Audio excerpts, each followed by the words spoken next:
అయింది, ఈ సంవత్సరంలో ఏం జరిగింది, మనం ఏం సాధించాము అని ఒకసారి చూస్తే నాకు చాలా సంతోషంగా ఉంది, మీతో పంచుకోవాలని ఉంది. నేషనల్ హైవేస్ వరకు వస్తే ఒక రికార్డు పరంగా ఎవరికి రాని దాంట్లో మన బాపట్ల పార్లమెంట్ కాన్స్టిట్యున్సీలో మనం ఒకటి సాధించాం. అదేమిటంటే గ్రీన్ఫీల్డ్ 4 లేన్ నేషనల్ హైవే. అది గుంటూరు నుంచి నిజాంపట్నం ఎక్కడైతే మన ఫిషింగ్ హార్బర్ వస్తుందో ఫిషింగ్ హార్బర్ వరకు ఒక సరికొత్త national highway in principle sanction అవ్వడము, ఇప్పుడు డిపిఆర్ కూడా స్టార్ట్ అవుతుంది. అది చాలా గుడ్ అచీవ్మెంట్, మనకి చాలా బ్రహ్మాండమైన సంకేతాలు కలుగుతున్నాయి. ఆ తర్వాత ఏదైతే నేషనల్ హైవే 216 ఉందో, ఈస్ట్ గోదావరి నుంచి వస్తున్న నేషనల్ హైవే 216 మన రేపల్లె దగ్గర ఎంటర్ అయ్యి బాపట్ల, చీరాల, ఆ తర్వాత చిన్నగంజాం సైడ్ నుంచి ఒంగోలుకు పోయి అటు జాయిన్ అవుతుంది. అది ఇప్పుడు ప్రస్తుతం ఓన్లీ 2 లేన్ హైవే.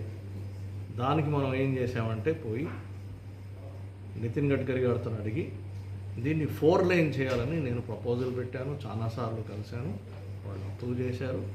ఇప్పుడు మన పార్లమెంట్ కాన్స్టిట్యున్సీలోనే కాదు, అటు ఈస్ట్ గోదావరి, వెస్ట్ గోదావరి, కృష్ణా జిల్లాలో కూడా కోసం గవర్నమెంట్ ఆఫ్ ఇండియా ఒప్పుకుంది. ఇది కూడా చాలా మంచి, దీనివల్ల మనకి చాలా ఉపయోగం ఉంటుంది. అటు చిన్నగా మన నిజాంపట్నం హార్బర్ కానివ్వండి, వాటరేవ్ కానివ్వండి, చిన్నగంజాం కానివ్వండి, ఎక్కడైతే ఎకనామిక్ యాక్టివిటీస్ పెరుగుతాయో ఆ అన్ని ఎకనామిక్ యాక్టివిటీస్కి నేషనల్ హైవే 216, ఆ తర్వాత నిజాంపట్నం నుంచి గుంటూరు, అమరావతి నేషనల్ హైవే 16కి కనెక్ట్ చేసే సరికొత్త నేషనల్ హైవే. ఇవన్నీ యాడ్ అవుతే మన ఎకానమీ చాలా బ్రహ్మాండంగా పెరుగుతుంది. అదేవిధంగా మనం చూస్తుంటే రైల్వేస్ వరకు చూస్తే చాలా చాలా మహత్తరకరమైన విషయం అన్నమాట. ఏమంటే మనకి విజయవాడ నుంచి గూడూరు పోయే ఏదైతే రైల్వే లైన్ ఉందో ఆ రైల్వే లైన్ ఇంతకుముందు 2 లైన్లు ఉంటాయి. ఇప్పుడు 3వ లైన్ కడుతున్నారు, ఇంకా కంప్లీట్ కాదు. ఆ 3వ లైన్ కూడా సరిపోదు, మాకు 4వ లైన్ కావాలని మళ్ళీ నేను పోయి అశ్విన్ వైష్ణవి గారి దగ్గర, యూనియన్ రైల్వే మినిస్టర్ గారి దగ్గర కూర్చుని ఆ రైల్వే లైన్ కూడా ఇన్ ప్రిన్సిపల్ శాంక్షన్ చేయించుకుని వచ్చాను. అంతేకాకుండా మళ్ళీ రేపల్లె నుంచి తెనాలి వెళ్ళే లైన్ ఏదైతే ఉందో అది ఇప్పుడు సింగిల్ లైన్ ఉంది. ఆ సింగిల్ లైన్ సరిపోదు, మనకు డబుల్ లైన్ కావాలని ఇన్ ప్రిన్సిపల్ ఆ డబుల్ లైన్ కూడా మనం ఇప్పుడు శాంక్షన్ చేయించుకుని వచ్చాం. అదేవిధంగా రేపల్లె నుంచి బాపట్లకి రైల్వే లైనే లేదు, ఇక్కడ కొత్త రైల్వే లైన్ కావాలని అది కూడా మాట్లాడాను ఇన్ ప్రిన్సిపల్. అది కూడా డిస్కషన్లో ఉంది ఇప్పుడు రైల్వేస్లో.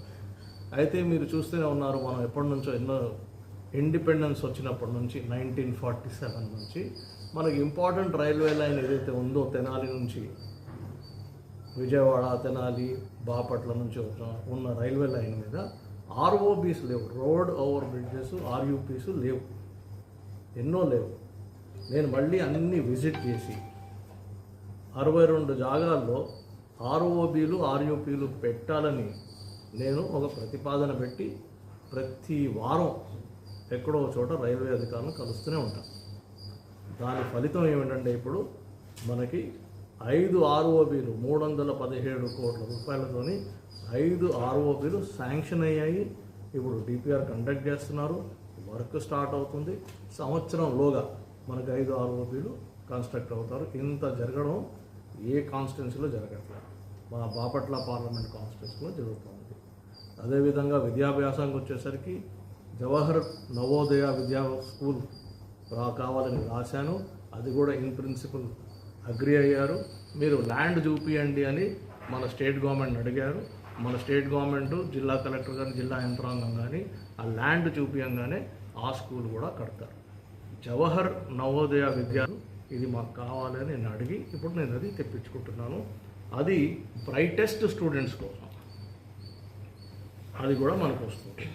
ఈ విధంగా రకరకాలుగా మళ్ళీ టూరిజం వరకు వస్తే టూరిజంలో సూర్యలంక, చీరాల ఇటు సైడ్ టూరిజం డెవలప్ అవ్వాలని నేను 97.52 52 కోట్ల రూపాయలు గవర్నమెంట్ ఆఫ్ ఇండియా నిధుల్ని గ్రాంట్గా, లోన్ కాదు గ్రాంట్గా శాంక్షన్ చేయించాము. దాని పని కూడా మొదలవుతుంది. అంటే టూరిజంలో కూడా చేస్తే అక్కడ ఏమవుతుందంటే మనకి ఉపాధి అవకాశాలు, మన యువకులకి ఉపాధి అవకాశాలు కలుగుతాయి.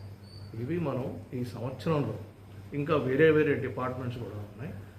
ఇవన్నీ దీని విలువ ఎంత అని మనం రాసుకుంటే ఒక్కొక్కటి 6,600 కోట్ల రూపాయల గవర్నమెంట్ ఆఫ్ ఇండియా ఫండ్స్తోని ఇక్కడ రైల్వేసు, హైవేసు, టూరిజము, ఇటువంటి ఎడ్యుకేషను, ఇటువంటి వాటిల్లో మనకి డెవలప్మెంట్ కనిపిస్తుంది.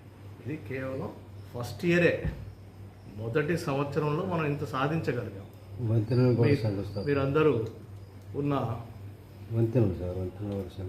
మీరందరూ మీరు ఇస్తున్న ఈ చక్కటి అవకాశాన్ని ఉపయోగించుకుంటూ ఇంకా ముందుకెళ్తాం. ఇంకా 4 సంవత్సరాలు ఉంది.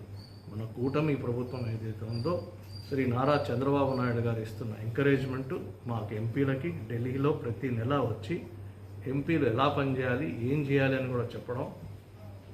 ఆ తర్వాత ముఖ్యంగా ముఖ్యమంత్రి గారు కూడా వచ్చి ఒక్కొక్క మంత్రిని కలవడం, ఇవన్నీ చూస్తామంటే మనం అక్కడ నుంచి నిధులు తీసుకురావడం, ఇక్కడ మనం డెవలప్మెంట్ చేయడం క్లియర్గా కనిపిస్తాం. ఇది ఎందుకు జరుగుతుందంటే డబుల్ ఇంజిన్ సర్కారు ఉంది కాబట్టి. అక్కడ బీజేపీ సర్కారు, ఇక్కడ కూటమి సర్కారు. So BJP, Telugu Desam party, Janasena party కలిసి చేస్తున్న కూటమి ప్రభుత్వంలో డబుల్ ఇంజిన్ సర్కారులో ఈ సంక్షేమము, అభివృద్ధి, ప్రగతి అనేది ఇది సాధ్యం కాబట్టి మీరందరూ ఎన్నుకున్నారు. అదే క్లియర్గా మనకి కనిపిస్తూ ఉంది. మీ ఎంపీగా నేను పోయి ఢిల్లీలో కూర్చోవడమే కాకుండా, అన్ని మినిస్ట్రీస్కి పోయి కలవడమే కాకుండా, లోక్సభ వచ్చినప్పుడు కూడా మీరు చూస్తూనే ఉన్నారు, లోక్సభ స్పీకర్ కుర్చీలో కూడా నాకు కూర్చునే అవకాశం దొరికింది. చాలా బాగుంది, పర్ఫార్మెన్స్ కూడా బాగుందని అందరూ చెప్తున్నారు. ఇదంతా కేవలం మన ప్రియతమ ముఖ్యమంత్రి గారు శ్రీ నారా చంద్రబాబు నాయుడు గారు ఇస్తున్న ఎంకరేజ్మెంటు, ఆయన చెప్తున్న కాన్స్టెంట్ గైడెన్స్, మళ్ళీ మీ ఆశీస్సులతో మీ ఎంపీ తెన్నేటి కృష్ణప్రసాద్ ఈ విధంగా ముందుకు. ఇంకోటి నెక్స్ట్ ఐటమ్ సార్,